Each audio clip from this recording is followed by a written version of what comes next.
ኢትዮጵያ በንብ ሀብት ከአፍሪካ በቀዳሚዎቹ ተርታ ትመደባለች። በዓለም አቀፍ ደረጃም ቢሆን ቁጥሯ የተሻለ ደረጃ ላይ ያስቀምጣታል። ነገር ግን ይህን የንብ ሀብታችንን በሚገባው ደረጃ ሳንጠቀመው ለዘመናት ቆይተናል። አሁን ላይ ግን የተፈጠሩ ምቹ ሁኔታዎች ይህንን የንብ ሀብታችንን በአግባቡ እንድንጠቀመው እንደዚሁም ደግሞ በዘርፉም በርካቶች እንዲሰማሩ እድል እየፈጠረ ይገኛል። ዛሬ በአቃቂ ቃሊቲ ክፍለ ከተማ ወረዳ 12 ይህንን የንብ ማነብ ስራ በምን አይነት መልኩ ነው በከተማ ላይ የተተገበረ የሚገኘው የሚለውን ለመመልከት መተናል። እንግዲህ በቤተሰብ ደረጃ የተደራጁ የማህበር አባላት በዚህ የንብ ማነብ ስራ ላይ ተሰማርተው ተሳታፊ እየሆኑ ነው የሚገኙት። በ5 ቀፎ የተጀመረ የንብ ማነብ ስራ ዛሬ ላይ በርካታ ቀፎችን አካቶ ስራው ገቢር እየሆነ ይገኛል። እነሱም በዚህ ተጠቃሚ እየሆኑ እንዳሉ ነው እንግዲህ የሰማነው መረጃ የሚጠቁመው። ለመሆኑ በተነገረ ልክ ማህበራቱ በንብ ማነቡ ስራው ተጠቃሚ ሆነዋል? እንደዚሁም ደግሞ የንብ ማነቡን ስራ እንዴት እየከወኑት ነው የሚለውን እንመለከታለን። አብራችሁ እንድትቆዩ እንጋብዛለን። እንግባ።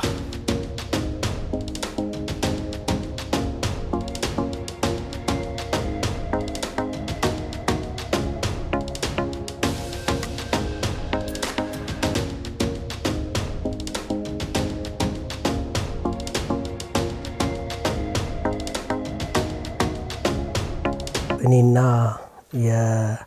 የአጋሮቼ ወንድማማቾች ነን። የአርሶ አደር ልጆች ነን። ቀደም ሲል ከአባቶቻችን ጋር ከአያቶቻችን ጋር ንብ እያነብን ከንብ የሚገኙ ውጤቶችን እየተጠቀምን እያጣጣምን ያደግን ልጆች ነን። ያጋጣሚ ነገር ሆነና እኔም ከፍተኛ ትምህርት በመከታተልበት ሰዓት ከንብ ጋር በጣም የተቆራኘ የትምህርት ዘርፍ ነው ያጠናሁት። የመጀመሪያ ዲግሪም ሁለተኛ ዲግሪም ከዛ ጋር የተያያዘ ነውና ስራዬም ከዛ ጋር የተያያዘ ነው። ላለፉት ብዙ አመታት ኢትዮጵያ ውስጥም በግብርና ምርምር ኢንስቲትዩት እንዲሁም ውጭ ሀገር ደግሞ በዩኒቨርሲቲ ውስጥ በተመራማሪነት ጭምር ነው ስሰራ የነበረውና ግን ያው ዞሮ ዞሮ ወደ ሀገር ነው። ወደ ሀገር ስትመጣ የራስ የሆነ ስራ ያስፈልጋል። ይሄን ስራ ምን እንስራ ብለህ ስትነሳ ካለህ ነገር ነው የምትነሳው። እኛ እንደ አርሶ አደር ልጅ መንግስትም ደግሞ በትኩረት እንደሚመለከተው የአርሶ አደሮችና አርሶ አደር ልጆችን ራስ አስችሎ ካለው ኢኮኖሚ ጋር ተጣምረው ተዋደው እንዲሄዱ በሚደረግ ጥረት ውስጥ ራሳችንን አሳትፈን የራሳችን የሆነ ስራ እንዲኖረን ያስፈልጋል በሚል ተነሳሽነት እጃችን ላይ ያሉ ነገሮች ስንመረምር እጃችን ላይ ያሉት ነገሮች በሙሉ በሚባል ደረጃ የንብ ማነብ ስርዓትን የሚደግፉ ናቸው። ያለን ዕውቀትም ባህላዊም ዘመናዊም ዕውቀቶቻችን ከዚህ ጋር ይያያዛሉ። ያለን ሀብት መሬት ነው። የአርሶ አደር የግጦሽ ቦታዎች እንደዚህ አሉን። በጣም ቆንጆ ናቸው። ብዙ አይነት የንብ እጽዋቶች አሉ። ሆን ብለን የተከልናቸውም በተፈጥሮም የለሙ አሉ። እነሱ ትልቁ ሀብታችን ናቸው። ሌላው ጉልበት አለ፣ የሰው ኃይል አለ። ወንድሞቼ ያው ብዙም ስራ ይሄ ነው የሚባል ስለሌላቸው ስራ መፍጠር፣ መደራጀት እና ወደ ንቡ መምጣት ነበረባቸው። እኔም እንዳልኩህ የዘመናዊ ዕውቀትም እንዲሁ ስላለኝ ተሞክሮም ስላለኝ ይሄንን ንብ የማነብ ስራ ብንሰራ በጣም ውጤታማ እንደሆንን ለራሳችን አመንን። ከዛ ወደ ስራ ስንገባም ቆንጆ ሁኔታ ላይ ነው ያለው። መጀመሪያ ስንነሳ የነበረን የግጦሽ መሬታችን ነው፣ ባዶ ነው። ሳሩን ነው የምንጠቀምበት። ከሳሩ ደግሞ በጣም ትንሽ ገንዘብ ነው በአመት የሚገኘውና እሱን ነው የተውነው። ከ5 ቀፎዎች ነው የጀመርነው። 5 ቀፎዎች የሚሆን ገንዘብ ከየአባላቶቹ የተወሰነ ገንዘብ ተዋጣ። ያለን ሰዎች የተወሰነ አዋጣን ጀመር ነው። አሁን የደረሰበትን እንዲሁ በአማካይ ምክንያቱም መውጣት መግባት እንደዚህ ያለ መሸጥ የተለያዩ እንቅስቃሴዎች አሉ። ግን አሁን ላይ ወደ 23 ቀፎዎች አሉን። በዚህ 2 አመት ውስጥ በጣም ብዙ ነገር ነው ያወቅነው። እውነትም እንዳሰብነው አካባቢያችን ላይ ንብ በስነ ስርዓቱ ማነብ ይቻላል፣ ከዘመናዊ አኗኗር ጋር አጣምረን በትክክል ማካሄድ ይቻላል የሚለውን አረጋግጠናል። ለምሳሌ ልክ ስንጀምር ዝም ብሎ ንብ አምጥቶ ማስቀመጥ ሳይሆን አካባቢን ለንብ ምቹ ማድረግ፣ ንቦች የሚጠቀሙባቸውን የተለያዩ እጽዋቶች መዝራት መትከል፣ ያሉትንም ደግሞ በተፈጥሮ የሚገኙትንም መንከባከብ የሚለው አለበት እና ያንን ስንሞክረው እዚህ ስራችሁ ሁሉ እንደምትመለከቱት የተለያዩ አበቦችን ተክለን ሰክሰስፉሊ ለንቦቹ ውጤታማ በሆነ መልኩ ለንቦቹ ለምግብነት ሊደርሱ ችለዋል። እንደውም 2 አመት አይደለም 6 ወር ባልሞላ ጊዜ ውስጥ ተዘጋጅቶ ለንቦች የሚሆኑ እጽዋቶችን መትከል ችለናል። አካባቢ ላይ ያሉትን ለይተን አይደንቲፋይ አድርገን በትክክል አስተዋጽኦ እንዲያደርጉ አድርገናል። ግራዋ ለምሳሌ እዚህ አካባቢ ወደ 2000 የሚሆን ግራዋ ነው መጀመሪያ አመት ላይ የተከልነውና ሌላው የዚህ የአንድ ቀን የዛፍ ተከላ ዘመቻም ነበረ። እኛ መሬት ላይ ነው የኛ እዚህ አጋጣሚ ነገር ሆኖ አንድ ላይ ተያይዞ ነው ያሉት ወንድሞቻችን ባለመሬቶች ናቸው። ከነመሬቶቻቸው እዚህ መጥቶ ነው የተተከሉት እና ሲተከሉ ዛፎቹ ምንድነው ያደረግነው ለንብ ተስማሚ የሆኑት ወደኛ እንዲመጡልን ነው ያስደረግነው። እውነትም መጣ። አሁን በኋላ የምታዩት ነው። እዚህም በሩቀት ስትመለከቱት እነ ቦትል ብረሽ እነ ዋንዛ የተለያዩ ይሄው አብበዋልና ምን ማለት ነው የንብን ማነቢያ ስፍራ ማበልጸግ በአጭር ጊዜ ውስጥ እንደሚቻል ተምረናል። ሌላው ንብን ከትንሽ ተነስቶ እያባዙ ብዙ እያደረጉ ራስ ወደ መስቻል ደረጃ መድረስ እንደሚቻል አይተናል። ማምረት እንደሚቻል ከማር ባሻገር ሌሎች ምርቶች አሉ እነ ፕሮፖሊስ የሚባሉ የአበባ ዱቄት ወይም ደግሞ የንብ ዳቦ የምንለው ቢ ብሬድ ብለን የምንጠራው እነዛን ሁሉ ውጤቶች ማምረት እንደሚቻል በደንብ ተምረን ጠንቅቀን አውቀናል ብዬ ነው የማስበው። የሙከራ ነው በእውቀት ደረጃና በልምድ ደረጃ በፊትም አለን። ግን እዚህ ቦታ ላይ ባለው ተጨባጭ ሁኔታ ይህን ነገር ማድረግ ይቻላል ወይ? አዎ ይቻላል ብለን ተዘጋጅተን ለይተናልና ካሁን በኋላ ለምን ተዘጋጅተናል ማለት ነው ለማስፋት ስራውን ለማብዛት ሌሎችም እንደኛው ይህንን ተሞክሮ ወስደው ተጠቃሚ እንዲሆኑ ዝግጁ ነን ብለን ነው የምናምነውና ይሄንን ሁሉ ነገር አትርፈናል በዚህ 2 አመት ውስጥ። ንብ ማነብ አንደኛው ከሌሎች የእንስሳት እርባታ ዘርፍ አንጻራዊ ጥቅሙ ምንድነው? ይሄ የስራ ማስኬጃ ለምሳሌ ለአመጋገባቸው የምታወጣው ወጪ ለጽዳታቸው በጣም ከፍተኛ አይደለም። ትንሽ ነገር አውጥተህ ብዙ የምታተርፍበት የስራ ዘርፍ ነው። በመሆኑም እኛ ለምሳሌ ወንድሞቻችንም እኔም ሆንኩ ስንሳተፍ ይሄ ብቻ ስራ ሁላችንንም ያስተዳድራል ብለን ቁጭ አላልንም። ጎን ለጎን የሚሰራ ስራ ነው። ሌላ ስራዎች አሉን። እነዚህ አጋጣሚ ነገር ሆኖ ሌላው አንጻራዊ ጠቀሜታው ምንድነው? በብዛት የኢትዮጵያ በማታ ነው የሚሰሩት። ማታ ደግሞ በብዛት የረፍት ሰዓታችን ነው። ሌላም ስራ ሰርተን እዚህ መተን የምንሰራው ስራ ነው። ስለዚህ ከዚህ አንጻር ስታየው ኢኮኖሚያዊ ጠቀሜታው ምንም ግልጽ ነው ማለት ነው።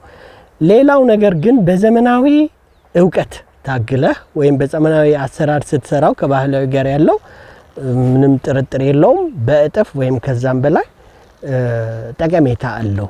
የባህላዊ ምርቱ ብቻ ሳይሆን አሰራሩም በጣም አስቸጋሪ ነው እንደምትመለከቱት እንደምታውቁት ማለት ነው። ንቦችን ለማጽዳት ያሉበትን ሁኔታ ለመከታተል ምን ያሳንቸዋል ምን ያስፈልጋቸዋል ያሉበት ሁኔታስ ምንድነው ለማለት ባህላዊ ቀፎ ኦልሞስት ዝግ ነው። ዘመናዊ ግን ምንድነው በማንኛውም ሰዓት ንቦቻችን ምን ይፈልጋሉ ምን አይነት ሰዓት ላይ ነው ያሉት የትኛውን ነገር እናድርግላቸው የሚለውን ለማየት በማንኛውም ሰዓት አጠገባቸው ሄደን ከፋፍተን ንቦቹን እያወጣን እየመረመርን እንትን ማለት እንችላለን ማካሄድ እንችላለን ማለት ያነባብ ስርዓቱን። ስለዚህ በደንብ ግልጽ ያለ ትልቅ ልዩነት አለ በባህላና በዘመናዊ። እንደውም እኛ በብዛት አሁን አካባቢያችን ላይ ያሉም ሰዎች ይጠይቁናል በባህላዊ ቀፎ አላችሁ ስጡንና ወደ ዘመናዊ እናስተላልፉና ምን ይላሉ። እንደዛ ከምትጠይቁ ይልቅ ቀጥታ ከዘመናዊው ጀምሩና ስራችሁን ስሩ። ምክንያቱም ከባህላዊ ጀምረ ወደ ዘመናዊ እስከሚመጣልህ ጊዜ ድረስ ብዙ ጊዜ ይፈጃል። በመሆኑም ያንን ጊዜ ያሳጥረህ በቀጥታ ወደ ምርት ለመግባት የምትፈልጉ ከሆነ ስትጀምሩ ከዘመናዊ ቀፎ ጀምሩ ብለን ነው የምናስበው። እኛ ምንድነው ያደረግነው የመጀመሪያውን ምንም ስለሌለን ያው ገዝተን ነው የጀመርነው። ከዛ በኋላ ግን የተለያዩ የንብ ማርባት ዘዴዎች አሉ። ዘመናዊ የሚባለውን በግራፍቲንግ በእንግሊዘኛው አጠራር ዱ ሊትል ቴክኒክ ይባላል።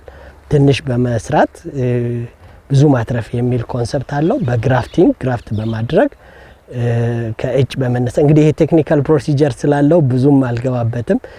በዛ ሁሉ በመጠቀም ንግስቶችን በማራባት ካሉት ንቦች ላይ ደግሞ እየቀነሱ ኒኩላይ ወይም ተነሺ መንጋዎችን በመስራት ማራባት ችለናል ማለት ነው። ይህ ነው። የተለያየ የቀፎ ደረጃ አለ። ባለ አንድ አለ፣ ደካማ አለ፣ መካከለኛ አለ፣ በጣም ጠንካራ አለ። ስለዚህ የጠንካሮቹን ብዙ ጊዜ የመናገር ነገር አለ። እንደዛ ሳይሆን በአማካይ እስከ 10 ኪሎ 12 ኪሎ ድረስ ከዘመናዊ ቀፎ ማግኘት ይቻላል ብሎ መናገር ይቻላል። አዎ ካንዱ። ስለዚህ እስከ 20 30 ይሄዳል እኮ ግን ያ ለጠንካራ ንቦች ነው። ደካማ ንቦችም ደግሞ አሉ በተለያየ ምክንያት ማለት ነው። ስለዚህ እኛ አሁን ባለን ቀፎ ብቻ ማር እያመረትን አፍሰን የመቆም ነገር ብዙ ፍላጎቱ የለንም። የበለጠ ማባዛት ከበዛና የራሱ የሆነ አማካይ ቁጥር ላይ የፕሮዳክሽን ስኬል ወይም ምንድነው ለማምረት የሚያስችል ቁጥር ላይ ስንደርስ ወደ ምርቱ በደንብ እንገባለን። ይሄ ነው ስትራቴጂያችን። እንግዲህ ይህን የንብ ማነብ ስራ ሲታሰብ ከፍተኛ የሆነ ጥንቃቄ ማድረግ ግድ ይላል። እንደምታዩኝ እኔ እንግዲህ ከሞላ ጎደል ጥንቃቄ ለማድረግ ሞክሬያለሁ ብሎ መውሰድ ይቻላል። ነገር ግን ከዚህም የተሻለ አለባበስ ለብሶ ወደ ንብ መቅረብ ይገባል። በምታዩት መልኩ እነኚህ የዘመናዊ የንብ ማነቢያ ቀፎች ናቸው። እነኚህ ቀፎች ጋር በምንጠጋበት ወቅት ከፍተኛ ጥንቃቄ ማድረግ ይጠበቅብናል። ልክ እንደ ንቦቹ ማራቸው እንደሚጣፍጥ ሁሉ አካባቢያቸውንም በንቃት የሚጠብቁ ከመሆናቸው ጋር ተያይዞ ጥንቃቄዎችን ማድረግ ከኛ ይጠበቃል። እንግዲህ ይህንን የንብ ማነብ ስራ ውስጥ ስንገባ ካለባበሳችን ጀምሮ እንደዚሁም ደግሞ በእጃችን ይዘናቸው እስከምንገባቸው ቁሳቁሶች ድረስ ለንብ ማነቡ ስራ የተፈቀዱና የሚመከሩ እንደሆነ ነው የሚነሳውና እኛም በዚህ መልኩ ነው ገለጻው ነው የተደረገልን። ይሄ እንግዲህ ዘመናዊ የንብ አነባብ ስርዓትን የተከተለ አለባበስና ወደ ንቦች ለመዳሰስ ወይም ለማየት በሚኬድበት ጊዜ የሚደረጉ ጥንቃቄዎችን ሙሉ በሙሉ በሚባል ደረጃ አድርጌ ነው ያየሁት። እንደምትመለከቱት ጫማ አለ። ከስር በኩል ንቦች ገብተው እንዳይተናኮሉን፣ ከላይም እንደዚህ እንደምትመለከቱት ሙሉ በሚባል ደረጃ ለብሻለሁ። ሌላው ንቦችንም የሚያረጋጋ ወይም ከሰው መተናኮል የሚያግዳቸው ጭስ ማጨሻም ብሩሽም እና የቀፎ መሳሪያም ይዣለሁ ማለት ነው። እዚህ የንብ ጋጣ ውስጥ ብዙ አይነት የንብ አይነቶችን ቀፎችን ትመለከታላችሁ። እነዚህ የምትመለከቷቸው ዘመናዊ ቀፎዎች ናቸው። ሱፐር ያላቸው አሉ፣ ተደራቢ የደረቡ በመሃል አሉ። ንቦችን ምንደርበው እንግዲህ እንደየጥንካሬያቸው ነው። ጠንከር ያሉ ሲመጡ እየደረብንላቸው ስፍራ እያበጀንላቸው እንሄዳለን። ደከም በሚሉበት ሰዓት ደግሞ ይህንን ከላይ የደረብነውን እያነሳን እንደዛ ወደታች እንደምትመለከቷቸው እያደረግን እንቀጥላለን። እዚህ የንብ ጋጣ ውስጥ 3 አይነት ቀፎዎች አሉ። ይህ የሽግግር ቀፎ ይባላል። በእንግሊዘኛው አጠራር ኬንያን ቶባር ብለን እንጠራዋለን። እኛ ሀገር ውስጥም በዚሁ አይነት በተለያየ ጊዜ አገልግሎት ላይ የሚውሉ እንደ ጨፈቃ ቀፎ፣ የጭቃ ቀፎ የምንላቸው የሽግግር አይነት ቀፎዎች አሉ። በብዛት ሀገራችን ላይ በስፋት እየተጠቀምንባቸውም እንገኛለን። ይሄ የምትመለከቱት በላስቲክ ጠቅልለን የሰቀልነው ባህላዊ ቀፎ ነው። ይህ ጠቀሜታው ምንድነው? በአካባቢው የሚነሱ ኮብላይ ንቦችንም ለመያዝ እንዲሁም ደግሞ ከዚህ ድንገት ሳናስበው እኛ የሚወጡ ተከፋይ መንጋዎች ካሉ እዚህ ውስጥ ይያዛሉ ማለት ነው። ይሄኛው አንደኛው የቀፎ አይነት ነው፣ ባህላዊ ቀፎ ብለን የምንጠራው ማለት ነው። ማሩ ጋር በተያያዘ ይልማና ጓደኞቻቸው ህብረት ስራ ሽርክና ማህበር ነው።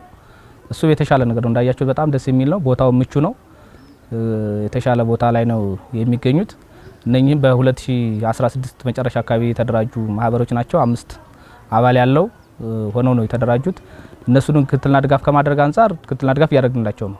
ከገበያ ትስስርም ጋር ተያይዞ ስራዎችን በገበያ ልማት አንድ ቡድን አለ እንደ ጽህፈት ቤት፣ በዚያ ትስስር እንዲያገኙ የማድረግ ስራዎችን እየሰራን ያለ ነው። ከብድርም አንፃር አሁን መጨረሻ አካባቢ ላይ የደረሰላቸው ብድር አለ። ወደ 1.5 ብድር ያገኛሉ። በዚህ ሰሞኑ ምናልባት አልቆላቸዋል ኦልሬዲ። እሱን አግኝተው ወደ ስራ ሰፋ አድርገው መስራት የሚችሉበት ሚት ይፈጠራል ማለት ነው።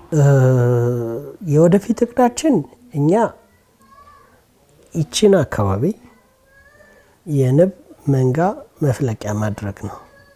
በምን መልኩ ነው? በማራባት ነው፣ በማባዛት ነው።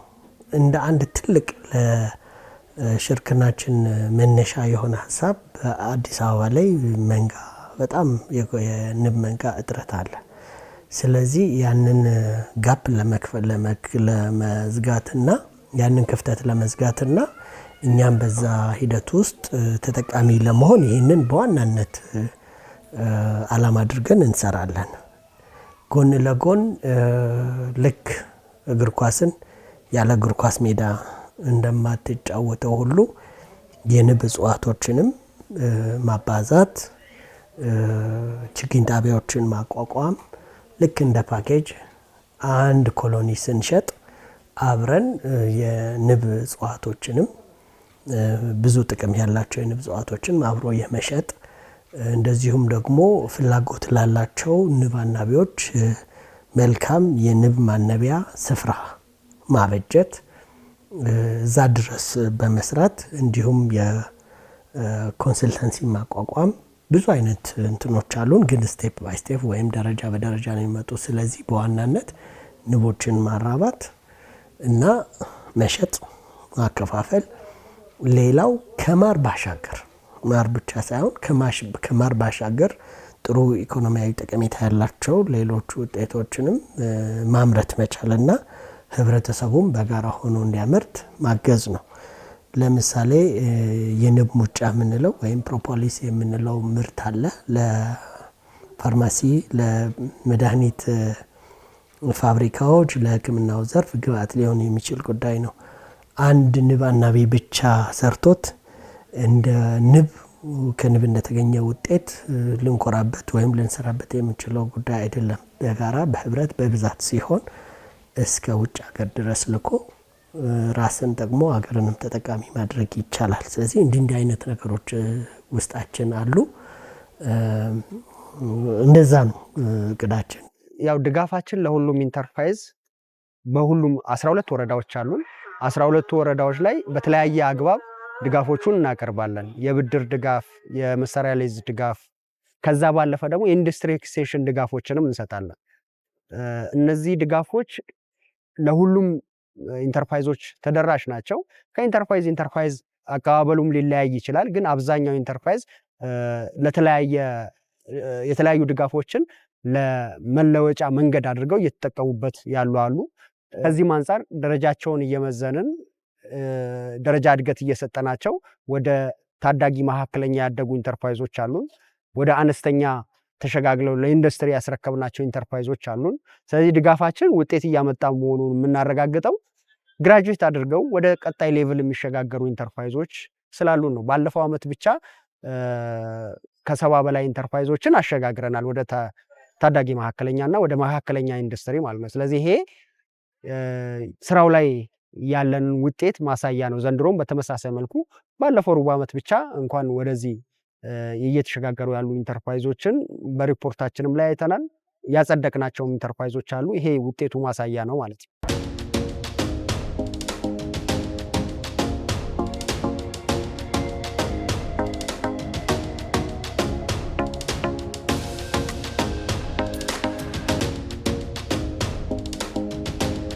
ተመልካቾቻችን በአቃቂ ቃሊቲ ክፍለ ከተማ በወረዳ 12 በንብ ማነብ ስራ ላይ የተሰማሩ የማህበር አባላትን የስራ ተሞክሮ ተመልክተናል። እንግዲህ ይህ ማህበር በ5 ቀፎ የጀመረው የንብ ማነብ ስራ ዛሬ ላይ ከ20 የተሻገሩ ቀፎችን ለመድረስ በቅቷል። እንግዲህ ወደፊት አላማቸውን እስካሁን ያለውን የስራ ሂደት እንቅስቃሴያቸውን በተመለከተ ገለጻ ከማህበሩ አባል ተደርጎልናል።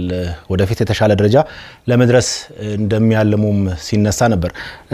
ለማንኛውም እንግዲህ ከዚህ ማህበር የተመረተው ማር ይሄን ይመስላል። ቆንጆ ማር ነው፣ ወለላ ማር ነው። እንደምታዩት በከተማ ደረጃ ይሄን ስራ መስራት ከተቻለ ውጤት ማምጣት ይቻላል። ውጤትም ሳይሆን የተሻለም ደግሞ ተጠቃሚነትንም ማሳደግና የአመጋገብ ስርዓትንም ሆነ የምርታማነትንም ለማሳደግ እንደሚቻል የተመለከትንበት ነው። እኛም የነበረን ቆይታ እንግዲህ ቆንጆ ነበረ። ለትምህርትም አግኝታችሁበታል፣ እውቀትም ቀስማችሁበታል ብለን እናስባለን። እኔ ማሬን አጣጥማለሁ። እናንተ ደግሞ አብራችሁ ስለቆያችሁ ከልብ አመሰግናለሁ። መልካም ጊዜ ይሆንላችሁ።